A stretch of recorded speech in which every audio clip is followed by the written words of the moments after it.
Hi everyone, welcome to another episode of Secrets of the Viz. This month we have a Christmas special where we'll dive into all the IronViz entries. And today I have with me Auria, who is here to talk about her IronViz entry on Ocean's 11. So over to you, Auria, to give a short intro about yourself. Yeah.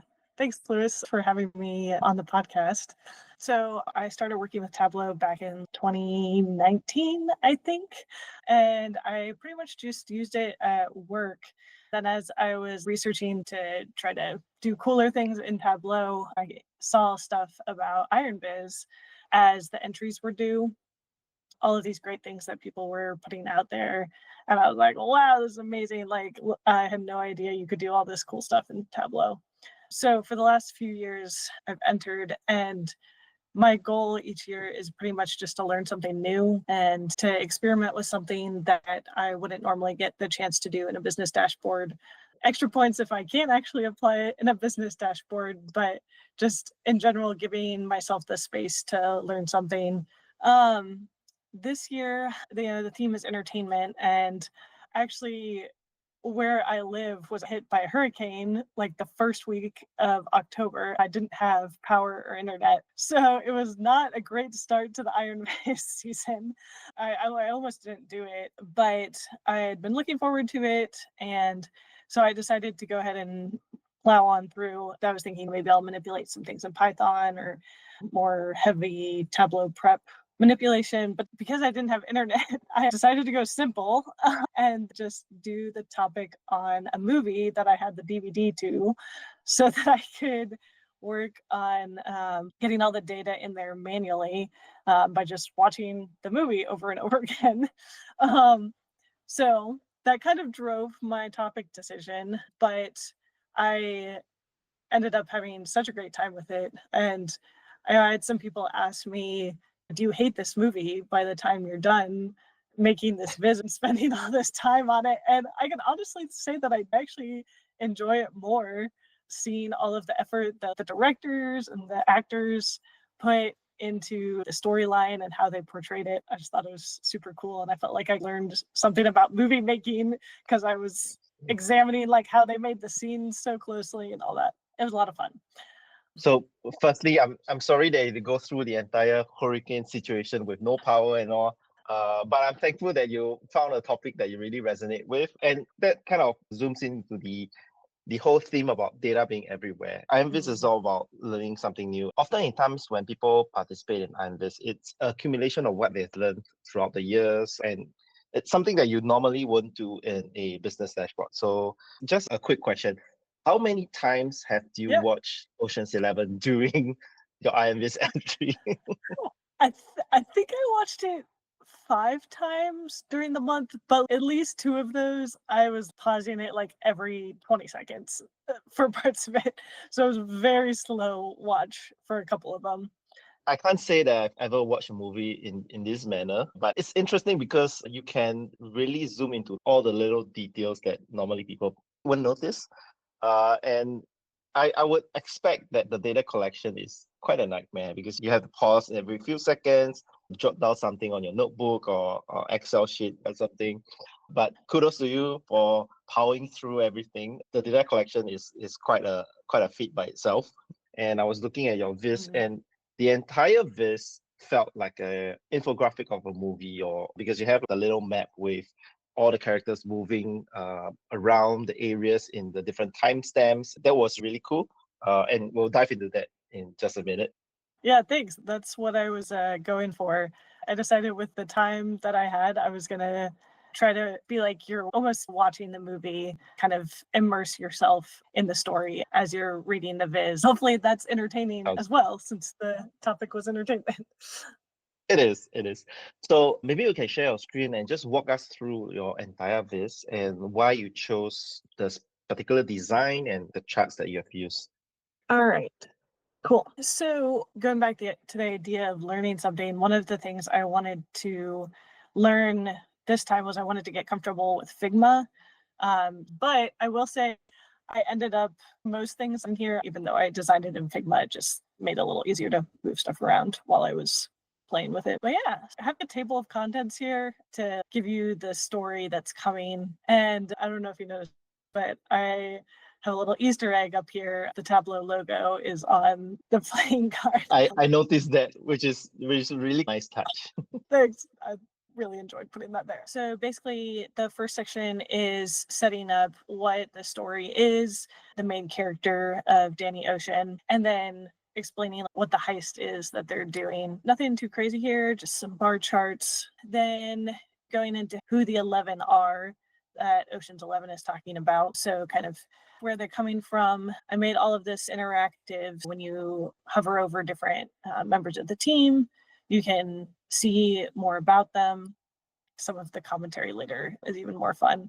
You can also hover the poker chips down here, highlighting each person and more about them, how old they are, how they were acquainted with Danny and got on the crew to begin with. Then we go into the plan that they have to pull off this heist.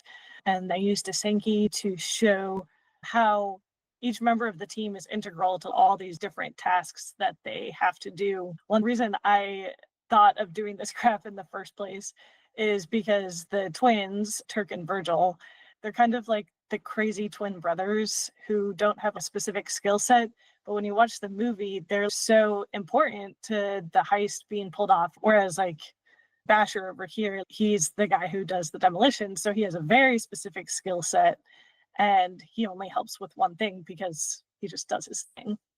So I thought that was interesting. And then the main show here is an actual play out of the whole heist. This allows you to step through each step of the heist and where each person was at, how long each step takes as far as the movie timeline goes. Here's where the different characters have started, and talking about the pinch. Then the characters start moving around as they're setting up all these different things that they need to accomplish to make the heist happen. As the characters move around, you can see also our timeline is moving, so you can see how long each one is taking. You can also tell based on the outside of each circle whether this person is a main character or not. So you're watching the movie, the camera is on them, then they have a light red outline. Sounds good. So let's take a pause here, because I think this is probably the most interesting part of your viz. What iterations do you go through to finally decide on this particular viz? Yeah, great question. The map side of it, I actually decided on pretty early, because one of the things I noticed as I was watching the movie was like, hey, it seems like this is plausible. And it would be interesting to map out based on how they're moving, is this plausible? Or sometimes you watch other movies and you're like, there is no way that person could have gotten from downtown to the airport in 2 minutes, you know? So that was an interesting thought to me, seeing if I could plot it all out and it would make sense. And then just because there are so many characters, part of the beauty of this movie is that they all work together so well, and they need all 11 people to be doing their separate jobs for it to work. So I wanted to show that. The timeline was a whole different story. I had like 4 or 5 iterations of, and I didn't like any of them.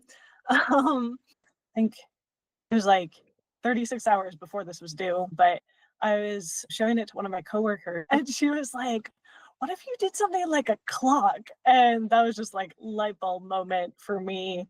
So that evening I did some research about doing like the radial timeline and put that together. So 2 very different stories on the different halves of this screen. Yeah, so I think in terms of the timeline, the creation of it is probably not as difficult. The ideation of getting to this point was the challenge. Right. The map, however, I would imagine that the data preparation for that is a lot more complex. Yeah, for sure. It's not hard, it's just time consuming. So I can show you what my data looks like. This one probably was 1 watch of the movie. Then probably the next 2 were another time. The 3rd time I watched the movie, I went and created a column for each of the characters and wrote down where they were at all times. So in this data set, the key is the scene number. To get it on the map, then it's pivoted to be each person for scene one. So as far as actually getting all of these numbers in here, it's not difficult, just time consuming. There's a blog I found where they explain how to do this. Basically, you just annotate things. And let's say I want Danny to be right there. I just create an annotation and it gives me the XY coordinates. This is a really interesting technique. I can't say that I've seen this being done before. The usage of annotations to get the coordinates is really clever. Yeah, it makes it really easy. There's a lot of data points for me to find, but I didn't have to like guess and check method, which would have been really annoying. I'm gonna try out this technique in one of my future viz. I think this is really easy because you can just put an image on the background and just plot everything that you want. I love this so much. And just jumping back to your Excel sheet, I'm really amazed with the amount of details that you have in your Excel sheet. Yeah, it's a lot, but it wasn't too bad going through. You have to pause the movie a lot. But also, I will say, some of these are assumed, right? Like, if there's a character who we haven't seen in the movie for 5 minutes, I made some assumptions about he's either staying in the same place, or if I know that he moves from one place to another, then I'll kind of move him gradually. But yeah, that was the basic idea. I mean, that's a fair assumption. There is a lot of copywriting in the entire viz, and I would assume that it took you a lot of time to just write through everything because there's so much details like in the hover actions with the character bios, and as the timeline is moving around, you have details of what exactly happened in the heist. Did you transcribe some of this from the movie by hand? Yeah, it's actually a really interesting question because the other thing that I wanted to challenge myself with this particular viz was to use AI. So these profiles are written by AI with a little bit of modifications. And then most of the other things I wrote out with a little bit of prompting from AI. But it actually didn't feel too hard to write out all of the copy because as you're watching the movie, you like hear the story as it's going along. So I feel like I used the phrasing of the characters a lot. Once I was in that headspace, it didn't feel hard to write the copy. So it's kind of comes naturally because it's what you see and experience in the movie. And that's great because you are able to translate that for the audience that haven't watched Ocean's 11.